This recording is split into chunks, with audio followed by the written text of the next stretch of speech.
చింతపండు పులిహోర రెసిపీ ఎలా చేయాలో చెప్తాను. చింతపండుని క్లీన్ చేసి హాట్ వాటర్తో నానబెట్టుకుని పక్కన పెట్టుకోవాలి.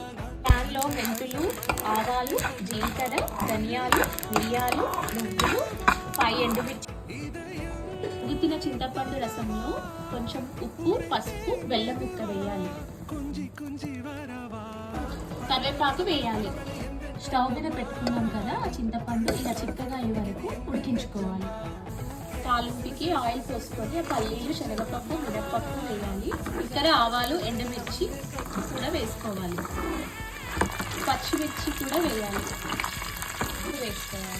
త్వరగా కరివేపాకు వేసుకోవాలి. తాలింపుని చింతపండు మనం మరగపెట్టుకున్న చింతపండులోకి వేసుకోవాలి. అది ఈ అన్నంలోకి వేయాలి. పట్టిన పొడిని 2 టేబుల్ స్పూన్స్ కలుపుకోవాలి.